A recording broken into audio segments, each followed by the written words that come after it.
За би яг энэ утааны чиглэлээр гэж асуусан Жимбрэн гишүүнэ. Гэхдээ бидний хувьд одоо шүү дээ тийм ээ яг тодорхой хэдэн жилийн дараа нэг ч яндангуй болно гэдэг юм зорилт тавьж болох уу? Нэг ч утаа гаргах тийм яндангуй болёо.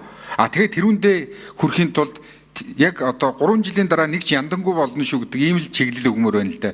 Тэхийн тулд тэрүүнтэй холбогдох ямар зардал гарах юм тэрийг гаргаж иргэдэг. Түүнээс бол одоо ингээ хэдүүл яг энэ сая таны хэлдэг шиг ингээд өгдөг засгийн газар нэг аргацаадаг ингэж явсараад 30 жил болсон байхгүй. Тэгэхээр яг юм хэмжих боломж та түрүүн бас нэг хэмжих боломжтой гэж яриад л. Тэгэхээр хэмжих боломжтой юм чинь нэг ч яндангуй болох, нэг ч утаа гаргадаг болох, эсвэл нэг ч тэр модон жорлонгуй болох, эсвэл гэрийн хооронд гэдэг юм уу Улаанбаатарын нэг захаас нөгөө зах хүртэл 30 минутанд очдог болох гэдэг ч юм уу ийм тодорхой үр дүнтэй юмуд байвал их зүгээр гэж ингэж бодож байна. Та энэ тал дээр юу гэж бодож байна? За хариулъя. За тэгэхээр бидний бас энэ тайлан дотор дүгнэлтэн дотор орсон мөн одоо энэ сонсголд оролцсон аж ахуй нэгжүүд шийдэл яригч хүмүүстэй уулзаа ярихад бас Бачгал гишүүн түрүүн хэллээ, Жаргалан гишүүн бас хэллээ. Ерөөсөө хувийн хэвшлийг энэ утаа бууруулах үйлсэд оролцуулах явдал юм аа. Бид стандартаар тавиад өгчээ л доо.